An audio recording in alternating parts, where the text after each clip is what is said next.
तो गाइस इस पार्ट में हम लोग सीखने वाले हैं ऑलिगोसैकेराइड्स और इसके बाद फिर हम लोग सीखने वाले हैं जो हमारा टॉपिक रहेगा आज का मोनोसैकेराइड्स।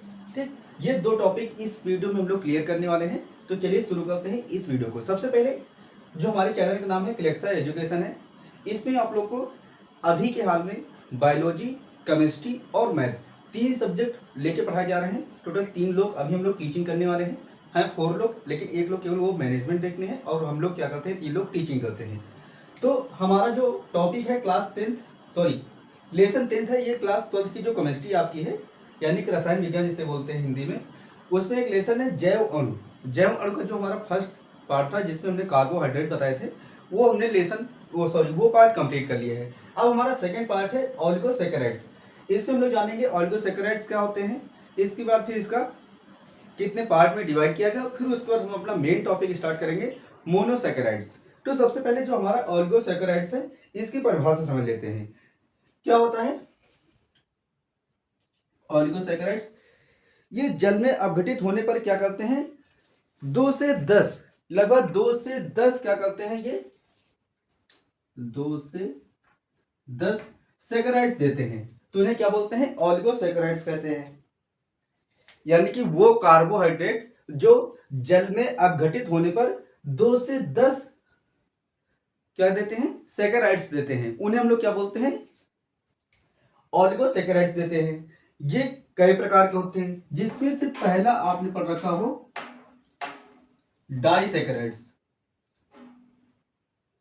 डाइसैकेराइड्स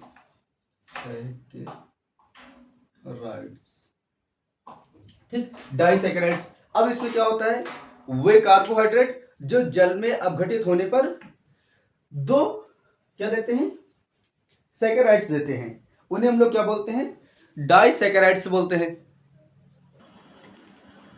तो क्या होती है इसकी परिभाषा डाइसैकेराइड्स की, वे कार्बोहाइड्रेट जो जल में अपघटित होने पर 2 सैकेराइड्स देते हैं, उन्हें हम लोग क्या बोलते हैं, डाइसैकेराइड्स बोलते हैं। उदाहरण के लिए इसके जो एग्जांपल हम लोग लिखेंगे, जैसे हम लोग सुक्रोज में क्या मिलाते हैं, जल मिलाते हैं। जब सुक्रोज में आप जल मिलाते हैं तो क्या बनता है, ग्लूकोज और फ्रक्टोज बनता है। ये इसका एग्जांपल हो जाएगा। जब आप लोग क्या करते हैं, सुक्रोज में जल मिलाते हैं तो आपको ग्लूकोज और फ्रक्टोज मिलता है। इसके लिए एग्जांपल हम लोग लिख लेंगे C12H22O11, और इसमें जब हम लोग H2O मिलाएंगे, H2O से क्रिया कराएंगे तो हमको मिलेगा C6H12O11 plus C6H12O11 O6 sorry O6। अब अगर बैलेंस करना देखना चाहें तो यहाँ पर 2 जल के अणु लगेंगे। अब क्या करेंगे हम लोग, एक होता है हमारा ग्लूकोज और एक हाथ हमारा होता है फ्रक्टोज। ये 2 सैकेराइड्स हमारे बनते हैं डाइसैकेराइड्स में। अब इसके बाद आता है ट्राइसैकेराइड्स। तो उसकी डिफिनेशन क्या होगी, वे सैकेराइड्स जो जल में अपघटित होने पर 3 सैकेराइड्स देते हैं, उन्हें हम लोग क्या बोलते हैं, ट्राइसैकेराइड्स बोलते हैं। आप लोग को परिभाषा एकदम ही आसान सी भाषा में समझाएंगे। इसमें क्या होता है, वे कार्बोहाइड्रेट जो जल में अपघटित होने के बाद क्या करते हैं, 2 सैकेराइड्स देते हैं, उन्हें हम लोग डाइसैकेराइड्स कहते हैं। ट्राई में क्या होता है, वो कार्बोहाइड्रेट जो जल में अपघटित होने पर 3 यानी कि 3 सैकेराइड्स देते हैं, उन्हें हम लोग ट्राइसैकेराइड्स बोलते हैं, सैकेराइड्स बोलते हैं। अब इसके लिए एग्जांपल देखिए, इसके लिए एग्जांपल है जब आप लोग रेफिनोज में जल मिलाते हैं तो इसमें क्या बनते हैं, 3 कंपाउंड बनते हैं। तो गाइस इसमें क्या होता है, जब हम लोग रेफिनोज का जल अपघटन करते हैं तो इसमें ग्लूकोज, फ्रक्टोज और गैलेक्टोज बनता है। तो जो आपका रेफिनोज होता है इसका फार्मूला होता है C18H32O16, और इसमें हम लोग क्या मिलाएंगे, जल मिला देंगे। तब जब हम इसकी क्रिया कराएंगे तो इसमें हमको मिलेगा ग्लूकोज फ्रक्टोज प्लस गैलेक्टोज मिलेगा, और तीनों का ही फार्मूला सेम होता है, यानी कि C6H12O6 ग्लूकोज प्लस और क्या मिलता है हमको फ्रक्टोज C6H12O6, और इसके बाद क्या मिलता है गैलेक्टोज, तो गैलेक्टोज का भी फार्मूला सेम होता है C6H12O6। ये आपका हो गया गैलेक्टोज। अब हम लोग चलते हैं टेट्रासैकेराइड। देखिए डाई हो गया, ट्राई हो गया, अब हम लोग आते हैं टेट्रा पे।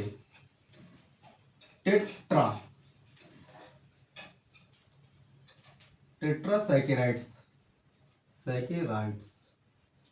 अब देखिए टेट्रासैकेराइड में क्या होता है, वो कार्बोहाइड्रेट जो जल में अपघटित होने पर क्या करते हैं, 4 सैकेराइड्स देते हैं, उन्हें हम लोग क्या बोलते हैं, टेट्रासैकेराइड्स बोलते हैं। डेफिनेशन आपको सबकी लगभग समझ में आ गई। ओलिगोसैकेराइड्स क्या होते हैं, कितने प्रकार के होते हैं, डाई ट्राई टेट्रा, इसके बाद पॉली, ठीक 4 प्रकार के होते हैं। तो इनकी परिभाषा हमने क्या बताई थी, वो कार्बोहाइड्रेट जो जल में अपघटित होने पर क्या देते हैं, जल में अपघटित होने पर 2 सैकेराइड्स देते हैं, डाई कहलाते हैं। जब वो 3 सैकेराइड्स देते हैं, ट्राई कहलाते हैं। जब वो 4 सैकेराइड्स देंगे तो उन्हें क्या बोलेंगे, टेट्रासैकेराइड्स। इसके बाद पॉली में आएंगे तो पॉली की डिफिनेशन हम लोग बताएंगे। तो जैसे इसमें क्या होता है, तो गाइस इसमें क्या होता है, स्टैकेराइड्स में लोग मिलाते हैं जल, तो इधर बनता है ग्लूकोज फ्रक्टोज, और इधर क्या बनता है गैलेक्टोज। गैलेक्टोज के यहाँ पे 2 और बनते हैं, ठीक, यहाँ पे ग्लूकोज बनता है, फ्रक्टोज बनता है और गैलेक्टोज बनता है। अब लगभग आपको 4 डेफिनेशन आ चुकी होंगी। डाई क्या होती है, वो कार्बोहाइड्रेट जो जल में अपघटित होने के बाद 2 सैकेराइड्स देते हैं, डाई कहलाते हैं। जब जल में अपघटित होने पर 3 सैकेराइड्स देते हैं, ट्राई कहलाते हैं। जब जल में अपघटित होने पर क्या देते हैं, 4 सैकेराइड देते हैं, उन्हें हम लोग टेट्रा बोलते हैं। इसके बाद आता है पाली। पाली का मतलब होता है एन बोल सकते हैं या अत्यधिक एन बोल सकते हैं, पॉलीसैकेराइड्स। Polysaccharides polysaccharides. अब इसमें क्या होता है, वो सैकेराइड्स जो जल में अपघटित होने के बाद क्या करते हैं, अत्यधिक मात्रा में, यानी कि कह सकते हैं लगभग 100 से 3000 यहां पर मैं लिख देता हूं, 100 से 3000 क्या बनाते हैं, सैकेराइड्स बनाते हैं। तो उन्हें हम लोग क्या बोलते हैं, उन्हें हम लोग बोलते हैं पॉलीसैकेराइड्स। इसका पॉलीसैकेराइड का जो सामान्य सूत्र होता है, वो सूत्र होता है C6H10O5 ये आपके पॉलीसैकेराइड का फार्मूला है, जिस यहां पर n बराबर आप लोग क्या मान सकते हैं, 100 से 3000। तो ये आपका हो गया ओलिगोसैकेराइड्स का कंप्लीट लेसन हो गया है। अगर इसमें कहीं से भी कोई कंफ्यूजन है तो आप लोग पूछ सकते हैं, एक बार फिर से रिवाइज करा देना चाहता हूं। एक बार सारी डेफिनेशन फिर से देख लेते हैं। ओलिगो में क्या होता है, वो कार्बोहाइड्रेट जो जल में अपघटित होने के बाद 2 से 10 मोनोसैकेराइड्स देते हैं, उन्हें हम लोग क्या बोलते हैं, ओलिगोसैकेराइड्स बोलते हैं। इनको कई पार्ट में डिवाइड किया गया है। पहला है डाइसैकेराइड्स। इसमें क्या होता है, वो सैकेराइड्स, वो कार्बोहाइड्रेट जो जल में अपघटित होने के बाद 2 सैकेराइड्स देते हैं, डाइसैकेराइड्स कहलाते हैं। उसके बाद है ट्राइसैकेराइड्स, वो कार्बोहाइड्रेट जो जल में अपघटित होने के बाद 3 सैकेराइड्स देते हैं, उन्हें हम लोग क्या बोलते हैं, ट्राइसैकेराइड्स बोलते हैं। Glucose fructose galactose. उसके बाद क्या है टेट्रा।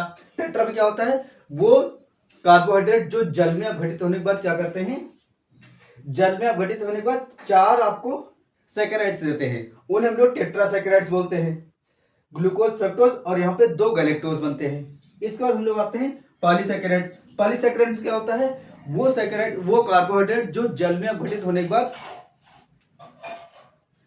100 से 3000 या फिर बोल सकते हैं अत्यधिक मात्रा में क्या देते हैं, सैकेराइड देते हैं, उन्हें हम लोग क्या बोलते हैं, पॉलीसैकेराइड्स बोलते हैं। इसका जर्नल फार्मूला जो होता है C6H10O5 और होल ऑफ N होता है। जैसे कि आपके पास होता है स्टार्च, सेल्यूलोज और ग्लाइकोजन। ये 3 एग्जांपल है आपके पॉलीसैकेराइड्स के। और अगर इसकी बात करें टेट्रासैकेराइड्स, तो टेट्रासैकेराइड्स का आपने देख रखा है यहाँ पे क्या है, स्टेकाइरोज, स्टेकाइरोज ये आपका होता है, और इसका यहाँ पे सुक्रोज होता है। और ये क्या है, राइफिनोज, ये आपका राइफिनोज है। ये आपका ओलिगोसैकेराइड्स कंप्लीट हो गया। अगर इसमें कहीं से भी कोई कंफ्यूजन है तो आप कमेंट के माध्यम से पूछ सकते हैं। अब हमारा जो नेक्स्ट पार्ट होगा उसमें हम लोग पढ़ेंगे मोनोसैकेराइड्स। ये लेसन कंप्लीट क्या है, बायोलॉजी का लेसन है, ठीक। तो बायोलॉजी के जो वर्ड होते हैं वो आपको पता है कि अगर आपको नॉर्मल फिजिक्स, मैथ, केमिस्ट्री आप पढ़ते हैं तो आपको इसके जो वर्ड होते हैं वो बोलने में बहुत ही कंफ्यूजन होता है, जल्दी से आप प्रोनाउंस नहीं कर पाते हैं। वही चीज मेरे साथ प्रॉब्लम है, क्योंकि मुझे बायोलॉजी का जीरो नॉलेज है, क्योंकि बायोलॉजी मैंने कभी पढ़ी नहीं, ठीक। लेकिन ये केमिस्ट्री में है, इस कारण से केमिस्ट्री तो आती है, लेकिन इसमें क्या होता है जो इसके वर्ड्स होते हैं वो प्रोनाउंस करने में प्रॉब्लम होती है। तो हम लोग मिलेंगे नेक्स्ट पार्ट में, जिसका नाम होगा, जिसमें हमारा टॉपिक रहेगा मोनोसैकेराइड्स।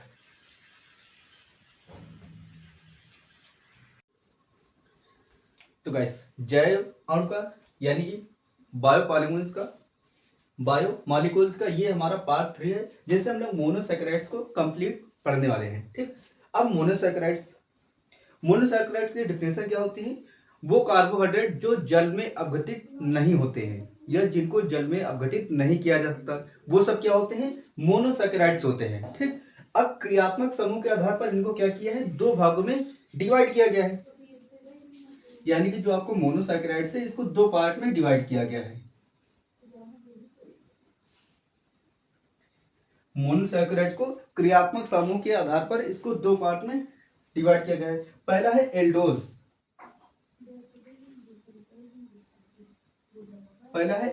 दूसरा है कीटोज। देखिए जो आपका एल्डोज मोनोसैकेराइड्स होता है इसमें CHO होता है, CHO समूह होता है, यानी कि वो सैकेराइड्स जिसमें CHO समूह होता है उसे हम लोग क्या बोलते हैं, एल्डोज बोलते हैं, ठीक। और जिसमें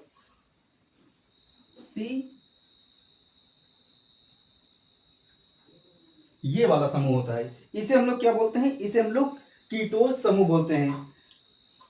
एल्डिहाइड समूह युक्त जिसमें क्या होता है CHO युक्त मोनोसैकेराइड्स को हम लोग क्या बोलते हैं, एल्डोज बोलते हैं। और जिसमें CO ये ग्रुप होता है उसको हम लोग कीटोज बोलते हैं।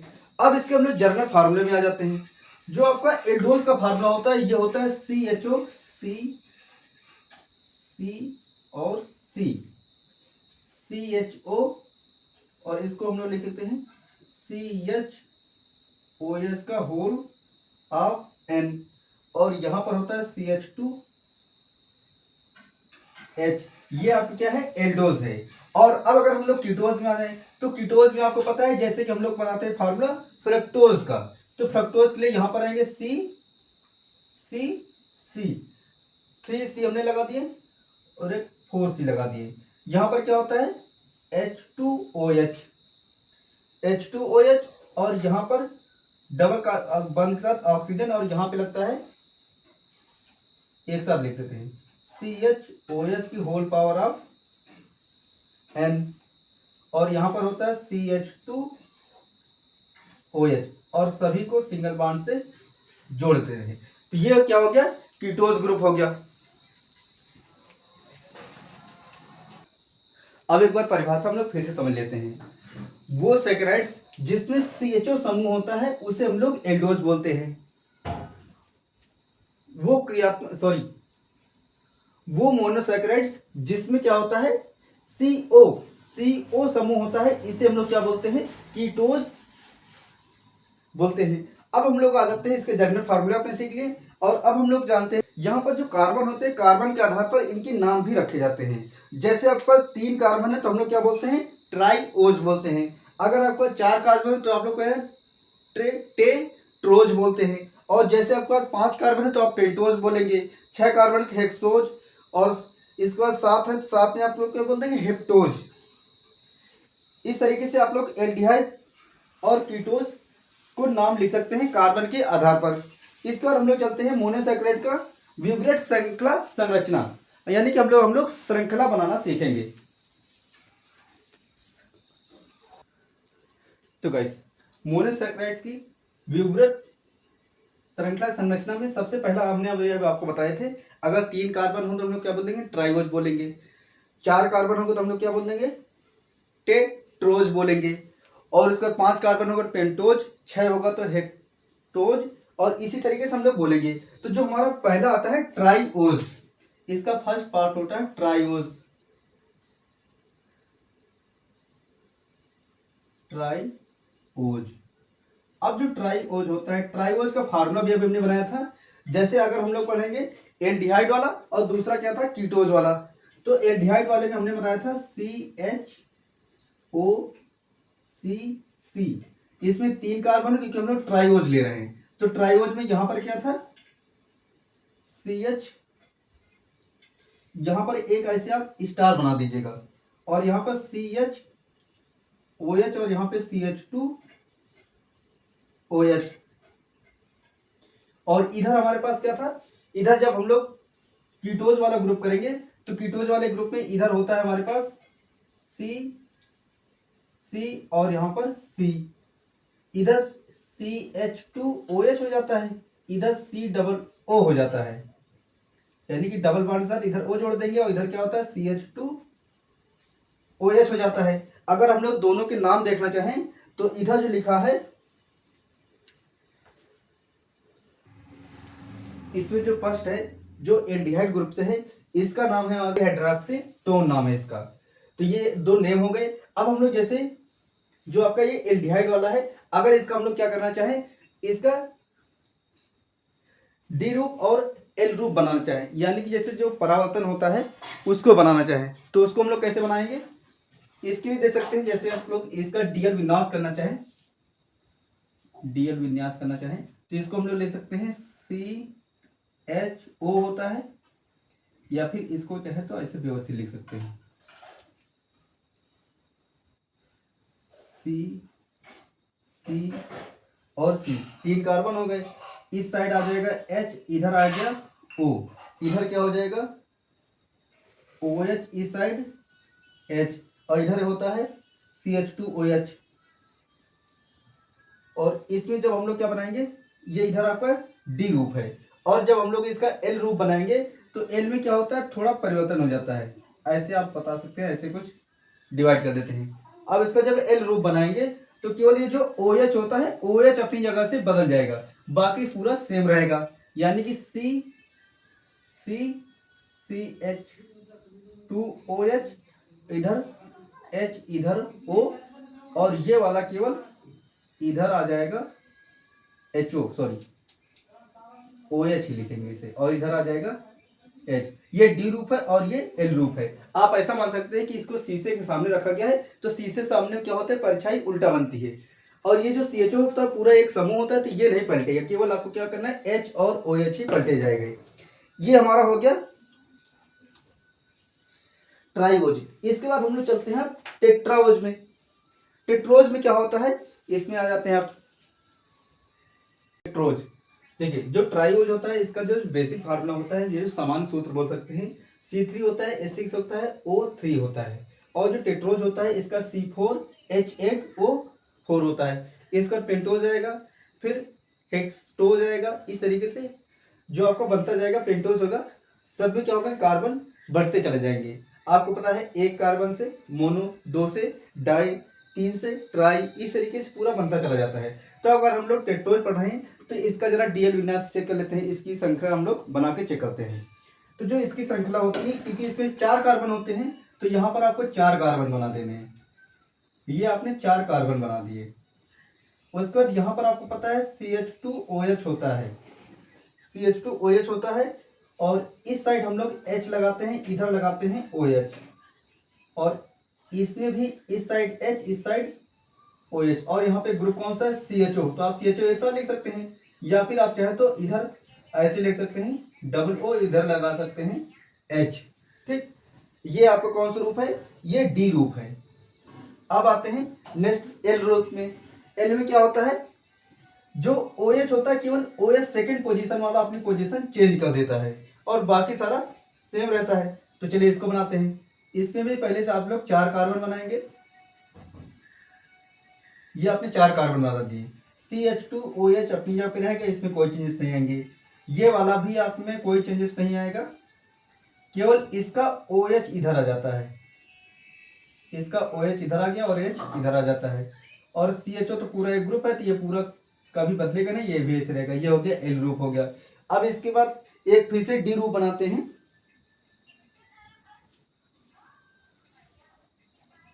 जिसमें फिर से चेंज करते हैं। जैसे कि हमारे पास है C 4 कार्बन हो गए।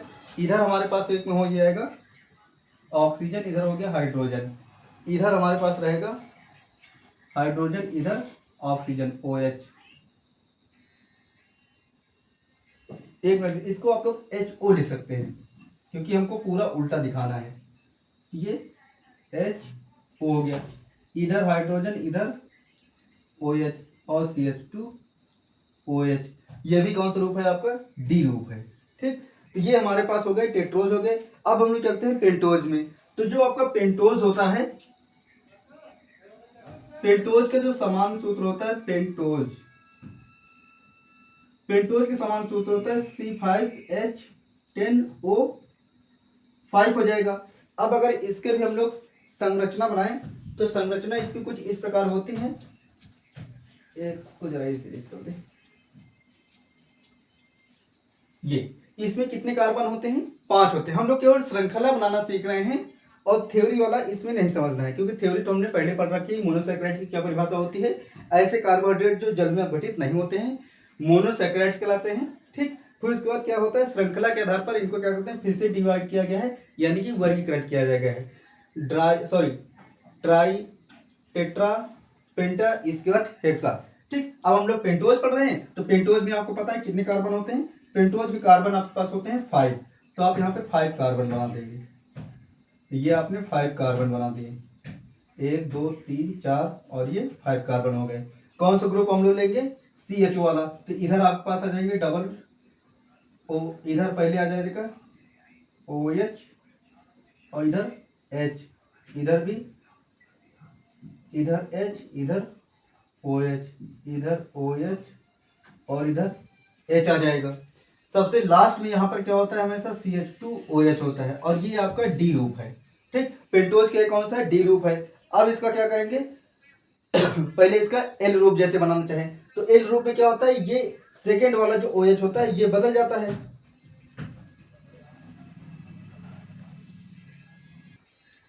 और गाइस इसे हम लोग क्या बोलते हैं? राइबोज बोलते हैं। ये फार्मूला आपका राइबोज का है, राइबोज का है, D रूप है। अब इसका अगर हम लोग L रूप बनाना चाहें तो L रूप कैसे बनाते हैं? पहले आप फिर से 5 कार्बन ले लेंगे, 1 2 3 4 5 कार्बन ले लिए। ये आपका CHO ग्रुप हो गया। इधर चला जाएगा आपके पास HO और इधर आपके पास आ जाएगा H। बाकी सारा इसमें क्या रहेगा? केवल यही चेंज होता है, बाकी सारे एक मिनट। जब हम लोग राइबोज करेंगे तो राइबोज में पूरा ही चेंज हो जाता है, तो सारे OH इस साइड आ जाएंगे, तो ये हो जाएंगे HO इस साइड। ये आपको याद रखना है कि जब हम लोग पेंटोज का एग्जांपल देंगे और पेंटोज में जब हम लोग राइबोज बनाएंगे तो राइबोज का जो D रूप होता है इसमें सारे OH एक साइड होते हैं, लेकिन जब इसमें हम लोग क्या करते हैं, इसका L रूप बनाते हैं तो इसके सारे OH उस साइड चले जाते हैं और यहाँ पर CH2OH हो जाएगा और ये कौन सा हो जाएगा? L रूप हो जाएगा। और ये है क्या चीज? इसको हम लोग राइबोज बोलते हैं। अब हम लोग चलते हैं हेक्सटोज में। अब हेक्सटोज में क्या होता है? अगर हम लोग बात करें हेक्सटोज में, तो हेक्सटोज में जो आपके कार्बन होते हैं टोटल 6 होते हैं। हाइड्रोजन आपके पास हो जाएंगे 12, ऑक्सीजन हो जाएगा 6। अब अगर इसकी भी संरचना हम लोग बनाना चाहें तो आप चाहें तो इसी से बना सकते हैं या फिर इरेज करके आपको बना के दिखाते हैं।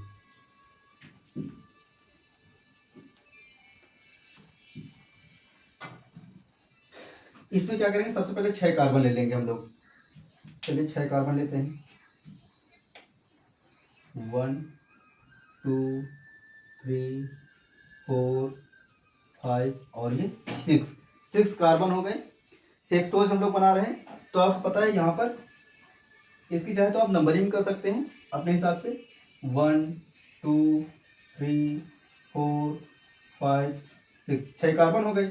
यहाँ पर क्या होगा, हाइड्रोजन जुड़ेगा, इधर आपके पास डबल ऑक्सीजन, और इधर हम लोग जब बना रहे हैं डी ग्लाइकोज, ठीक, जब हम लोग ग्लाइकोज बना रहे हैं तो इधर आ जाएगा H, इधर आ जाएगा OH, और इसमें जो 3 पोजीशन पे OH इधर आ जाता है, ठीक, उधर जाके H हो जाता है और इधर आके हाइड्रोजन लग जाता है, और 4th पोजीशन में इधर रहेगा आपके पास OH और इधर आ जाएगा आपके पास H। जब आपकी 5th पोजीशन होगी, 5th पोजीशन में भी OH इधर होता है और इधर आपके पास H, और यहाँ पास H2OH होता है। तो इस चीज को आपको याद रखना है। जब हम लोग हेक्टोज बना रहे हैं, हेक्टोज का जब डी रूप बना रहे हैं, ठीक, और बोलते हैं ग्लूकोज बोलते हैं। ग्लूकोज में क्या होता है, फर्स्ट पोजीशन में CHO, सेकंड में OH इधर ही रहेगा, थर्ड पोजीशन पे जो H रहेगा यानी कि वो इस साइड आ जाएगा, OH उस साइड चला जाएगा तो वो HO हो जाएगा। 4th पोजीशन सेम रहेगी, 5 सेम रहेगा, और 6th पोजीशन में CHO होता ही है। इससे हम लोग क्या बोलते हैं, डी ग्रुप किसका है, ग्लूकोज का है। अब हम लोग जैसे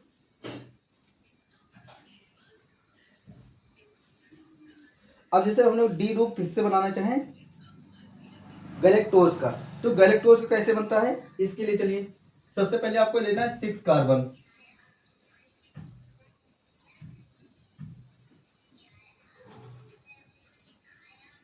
6 कार्बन हो गए। आप फिर से नंबरिंग कर लेंगे, 1 2 3 4 5 6, इसमें हम लोग सारे डी ग्रुप ही बना रहे हैं। तो आपको फर्स्ट में पता है, फर्स्ट में क्या होता है, CHO ग्रुप होता है, इसलिए यहाँ पर डबल O, इधर आ जाएगा एक हाइड्रोजन। दूसरी पोजीशन में आप लोग क्या करेंगे, इधर रखेंगे OH और इधर आ जाएगा सिंगल H। तीसरी पोजीशन में हम लोग आएंगे तो तीसरी पोजीशन में इधर H रहेगा और इधर रहेगा OH सॉरी, ये OH उस साइड जाके बन जाता है HO, ठीक। और 4th पोजीशन में आएंगे तो 4th पोजीशन में भी आपके पास इधर रहेगा H और इधर आ जाएगा HO। 5th पोजीशन में भी सेम रहेगा, इधर आपके पास हाइड्रोजन, उधर जाके HO, और यहाँ पे CH2OH, और इसे हम लोग क्या बोलते हैं, इसे बोलते हैं गैलेक्टोज बोलते हैं। अब हम लोग आते हैं फ्रक्टोज में। जब हम लोग फ्रक्टोज की श्रृंखला बनाएंगे, फ्रक्टोज का संरचना बनाएंगे, तो उसमें भी आपको कार्बन पता है 6 होते हैं, 1 2 3 4 5 और यहाँ पे 6 कार्बन हो गए, 1 2 3 4 5 6।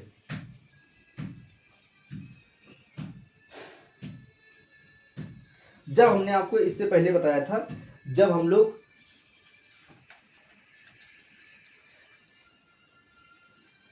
ट्राइसैकेराइड्स और टेट्रासैकेराइड्स बताए थे, तब हमने आपको बताया था, जब हमने आपको बताया था ट्राइसैकेराइड्स, तो इसमें जब हमने क्या किया था, रैफिनोज की जब क्रिया कराई थी, यानी कि जब उसका जल अपघटन कराए थे, तो उसमें आपको बताया था 3 प्रोडक्ट बने थे, ग्लूकोज, फ्रक्टोज, एक बना था गैलेक्टोज। तो ये कौन सा है, गैलेक्टोज है, ये हमारा ग्लूकोज है, और अब हम लोग बनाने जा रहे हैं फ्रक्टोज। तो फ्रक्टोज कैसे बनता है, इसमें इधर आ जाता है CH2OH, ये याद रखने वाला है, CH2OH आ जाता है, और यहाँ पर आ जाता है डबल बॉन्ड के साथ O, और यहाँ पर आ जाता है HO, इधर आता है H। 4th पोजीशन में आपके पास होता है इधर OH और इधर होता है H, और 5th पोजीशन में आएंगे, 5th पोजीशन में इधर होता है OH और इधर होता है H, और सबसे लास्ट में आपको पता ही है क्या होता है, हमेशा CH2OH होता है। तो ये हमारा ग्लूकोज है, गैलेक्टोज, और ये हो गया फ्रक्टोज, और ये सभी क्या है, आपके डी रूप हैं। अगर इनके एल रूप बनाना चाहे तो एल रूप में आपको पता है पलट जाता है, ठीक। तो इसके बाद हम लोग चलते हैं जो आपके मोनोसैकेराइड्स है, इसके चक्रीय संरचना में चलते हैं। मोनोसैकेराइड्स में क्या था, सबसे पहले डेफिनेशन में सीखी, क्या था, वो कार्बोहाइड्रेट जिनको जल में अपघटित नहीं कराया जा सकता, या जो जल में अपघटित नहीं होते हैं, मोनोसैकेराइड्स कहलाते हैं, ठीक। फिर इसके बाद श्रृंखला के आधार पर, क्रियात्मक समूह के आधार पर इनको 2 रूप में बांटा गया। पहला था एल्डिहाइड वाला ग्रुप, दूसरा था कीटोज वाला ग्रुप। फिर उसके बाद क्या हुआ, जब इसमें कार्बन श्रृंखला के आधार पर इनको फिर से डिवाइड किया गया है, ट्राइओज, टेट्राओज, पेंटोज, हेक्सोज, और इसके बाद क्या है, हेप्टोज। तो अब हेप्टोज भी इसी तरीके से बनेगा, उसको हम लोग इग्नोर करते हैं, छोड़ते हैं। तो अब हम लोग चलते हैं इसका मोनोसैकेराइड की चक्रीय संरचना पे। अब चक्रीय संरचना हम लोग बनाना सीखते हैं। तो गैस अब हम लोग चलते हैं चक्रीय संरचना। अब चक्रीय संरचना में होता क्या है, आपको होता है जब भी हम लोग मोनोसैकेराइड्स पढ़ रहे हैं तो सैकेराइड्स के दो रूप पढ़ते हैं। एक हम लोग पढ़ रहे हैं एल्डिहाइड रूप यानी कि CHO, और दूसरा हम लोग पढ़ रहे हैं C डबल बॉन्ड O। ये दो हमने क्या पढ़ रहे हैं, ये दो ग्रुप पढ़ रहे हैं। इसे एल्डिहाइड बोलते हैं, इसे कीटोज बोलते हैं। ठीक, तो जो हम लोग मोनोसैकेराइड्स, अगर हम लोग एल्डिहाइड वाले की बात करें तो एल्डिहाइड में आता है जब हम लोग एल्डिहाइड की क्रिया एल्कोहल से कराते हैं। ठीक, तो ये जो एल्डिहाइड होता है इसका फार्मूला क्या होता है, C, एक साइड आता है आपके पास हाइड्रोजन और इधर सिंगल बॉन्ड, इधर हमने जोड़ दिया R।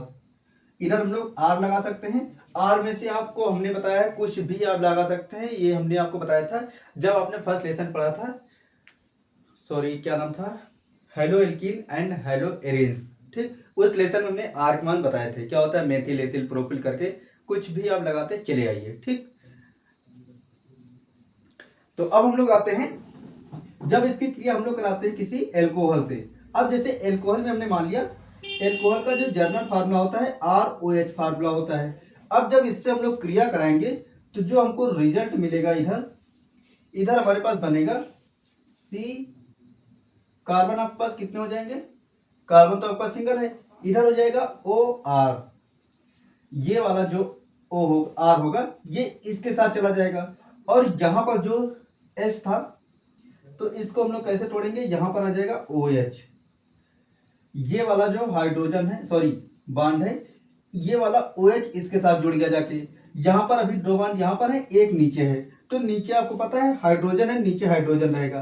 कार्बन की बैलेंसिंग कितनी होती है, कार्बन की बैलेंसिंग होती है 4, तो यहाँ पर एक सिंगल छोड़ देंगे, या बोल सकते हैं इसको छोड़ देंगे, या फिर आप बोल सकते हैं कि ये जो ऑक्सीजन है ये R इसके साथ चला गया। ठीक, तो ऑक्सीजन के पास कितने, दो बॉन्ड थे, तो वही R जब यहाँ पे गया तो एक बॉन्ड कम हो गया, यही एक बॉन्ड यहाँ से हटा ऊपर लगा, और ऊपर हमारा जो यहाँ पे OH था ये OH जाके वहां पे बैठ गया। अगर इसकी हम लोग क्रियाविधि समझना चाहें तो आप लोग ऐसे समझ सकते हैं, ये वाला जो R होता है ये O के पास चला जाता है, और ये जो OH होता है ये यहाँ पर आके बैठ जाता है इस वाले बॉन्ड को लेकर। ठीक, ये हो गया। अब इसके आगे जब आप क्रिया कराते हैं, इसमें जब फिर से आप लोग एल्कोहल मिलाएंगे, एल्कोहल मिलाने का मतलब फिर से आप और ROH से क्रिया कराएंगे, तब आपको क्या मिलेगा, एस्टर। ठीक, यहाँ पर C और यहाँ पर H रहेगा, और इधर आ जाएगा आपके पास OR, और यहाँ पर आपके पास आ जाएगा OR, और इसे क्या बोलते हैं, एस्टर बोलते हैं, एसिटल। तो ये आपके पास कौन सा रूप हो गया, एल्डिहाइड वाला। अब हम लोग जरा अगर कीटोज वाला करना चाहें तो कीटोज में आपको पता है दोनों ही साइड हमको क्या रखना होता है, दोनों ही साइड हमको R रखना होता है। ठीक, आप चाहे तो R सेम भी कर सकते हैं और चाहे तो डिफरेंट भी कर सकते हैं। तो इसको बनाने के लिए हम लोग आ जाते हैं इधर हमने अगर R रख दिया तो इधर हमने कर दिया R' ताकि हमारे पहचान में रहे, और फिर से इसमें हमको क्या मिलाना है, हमको मिलाना है इसमें R'OH यानी कि एल्कोहल मिलाना है। तो जब इसमें हम लोग एल्कोहल मिलाएंगे तब हमको कैसे बनेगा, यहाँ पे ये बनेगा RC, और इधर क्या था OH, और इधर हमारे पास है OR', इधर हमारे पास पहले से R' था, और जब फिर से इसमें अल्कोहल मिलाएंगे तो इसमें ROH हमने फिर से मिलाया, तो जब इसमें फिर से OH मिलाएंगे तो आपको पता है क्या होगा, जल निकल जाएगा और ये वाला R ऊपर चला जाएगा, तो यहाँ पर हो जाएगा C, इधर आपको पता है OR', इधर हो जाएगा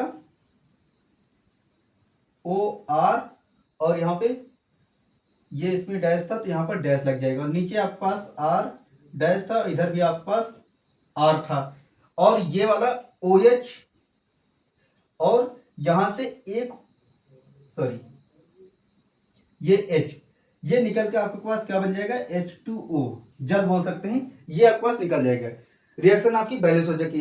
इसको क्या बोलते हैं, इसको बोलते हैं केटल, और जो इससे पहले बना था इसे हम लोग बोलते हैं एस्टर, इसे केटल बोलते हैं। अब इसमें दो चीजें बनी हैं, अगर इसकी किसी एक ही चीज की संरचना बनाना चाहें तो आप ये बना सकते हैं फ्यूरॉन का, और यहाँ पर आप लोग क्या करेंगे, ऐसे सर्कल बना देंगे और यहाँ पे बांड लगा देंगे। ये आपने डबल बांड लगा देना है। इसका जो नाम रहेगा फ्यूरान रहेगा। ठीक, ये एक चक्रीय संरचना जिसका नाम फ्यूरान है। और दूसरा आप बनाएंगे फायरान्स का, तो उसमें आप लोग बनाएंगे ऐसे 6 कार्बन और इसमें यहां पर ऐसे बना देंगे। ठीक, इसका नाम है पैरॉन। ठीक, पहला है फ्यूरान, इसे बोलते हैं पैरॉन। ये आपका हो गया मोनोसैकेराइड्स। अब हम लोग समझते हैं मोनोसैकेराइड्स में हमने सीखा क्या है। सबसे पहले हमने मोनोसैकेराइड्स की डेफिनेशन सीखी थी। वे कार्बोहाइड्रेट जो जल में अपघटित नहीं होते हैं क्या कहते हैं, मोनोसैकेराइड्स कहते हैं। फिर उसके बाद मोनोसैकेराइड्स को वर्गीकृत किया गया था समूह, क्रियात्मक समूह के आधार पर। एक एल्डिहाइड वाले में, दूसरा कीटोज वाले में किया गया था। ठीक, उसको हमने सीखा था। फिर उसके बाद हमने क्या सीखा है, इसमें कार्बन श्रृंखला के आधार पर फिर इनके अलग अलग नाम दिए गए थे। क्या नाम थे, जैसे कि पहले आपसे पढ़ा था ट्राइओज, फिर उसके बाद टेट्रोज, पेंटोज, हेक्सटोज। ठीक, उसके बाद फिर हमने इसकी चक्रीय संरचना पढ़ी। चक्रीय संरचना में भी आपको पता है CHO ग्रुप का भी करना है और हमको कीटोज ग्रुप को करना है। तो दोनों से हमने रिएक्शन करे, रिएक्शन करने के बाद ये आपका फाइनल प्रोडक्ट है। अब जैसे कभी एग्जाम में पूछ लिया जाता है इससे रिलेटेड, तो आप लोग क्या करेंगे, आप यहाँ पे आर का कुछ भी मान रख सकते हैं। यहाँ पर आर के आप लोग मान चाहे तो सेम रख सकते हैं, डिफरेंट रख सकते हैं, और उसके बाद पूरी क्रिया करा देंगे। तो इस तरीके से आपको जो क्वेश्चन पूछा जाता है कि क्या होता है जब इसमें से ये मिलाया जाता है, तो उसमें भी ये क्वेश्चन बहुत ज्यादा फंसेंगे, तो वहां पर भी ये चीजें काम आएंगी आपको। तो अब हम लोग मिलेंगे नेक्स्ट जो हमारा टॉपिक रहेगा ग्लूकोज। ग्लूकोज का निर्माण कैसे होता है, इसकी केमिकल प्रॉपर्टी, फिजिकल प्रॉपर्टी, और उसके बाद संरचना, चक्रीय संरचना इसकी ग्लूकोज की। ग्लूकोज से कई चीजें हम लोग पढ़ेंगे जो कि हमारा टॉपिक रहेगा नेक्स्ट। और इसमें मैंने पहले ही बताया था कि ये लेसन जो है बायोलॉजी का है, और बायोलॉजी मुझे मान लीजिए जीरो नॉलेज है, तो इसके जो वर्ड्स होते हैं वो मुझे बोलने में थोड़ा प्रॉब्लम होती है। इस कारण से मुझे बुक में देखना पड़ेगा इसके क्या नाम होते हैं। ठीक, तो अब हम लोग मिलते हैं नेक्स्ट पार्ट में, पार्ट नंबर 4 में।